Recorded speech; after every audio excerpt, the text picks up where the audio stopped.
ဖုံးအပိုက်လေးကိုတီးမယ်နော်အဲ့တော့ဖုံးတော်ဘွယ်ရွှေဖုံးနောက်ဆုံးသချင်းဖြစ်ပါတယ်အဲ့တော့ဒူနော်တေးဒီထမ်းမြောင်သူကလည်းမချဘူးနော်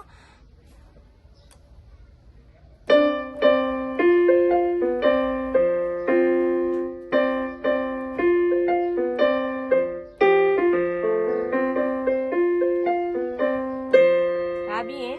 ရပြီးသားရွှေဖုံးရေနဲ့ဖာနဲ့ဆိုဖာရေနော်ရေဆိုဖာရေနောက်ရေနဲ့မီနဲ့နောက်ဟာချက်ဒဲတီရေနဲ့မီနဲ့ဖာမီရေနဲ့ဒိုနဲ့နော်ရွှေဖုံးတီးနေကြတိုင်းမဲ့တော်လေးဒီမာနော်အဲ့ဒါအပြီးတော့လာပြီလွန်ကဲရနာဖာနဲ့ဒိုနဲ့လာဆိုဖာမီရေဒိုဒီလာဒီရေဒိုပြီးပြီအဲ့ဒါပဲရွှေဖုံးတစ်ပိုက်အဲ့ဒါလေးကိုမလုပ်မလဲနှစ်ခါတီးမှဖြစ်ပါတယ်ရွှေဖုံးလာပြီပထမ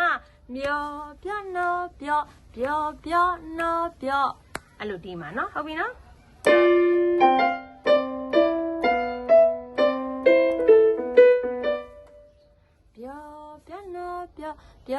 ပြောနော်ပြောဟုတ်ပါဘူးကိုယ်တော်မေ့သွားတယ်နော်ရွှေဖုံးပိုက်ကမတီးရကြတော့ဒါလေးကြီးပဲတချင်းနေရလေနားထောင်နေမှတီးရတယ်အဲ့တော့ပြန်စမယ်နော်အဲ့တော့sorry ရွေးနေဖာနဲ့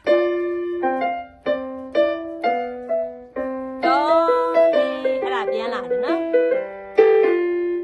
အပြင်ဓာတ်ထန်နဲ့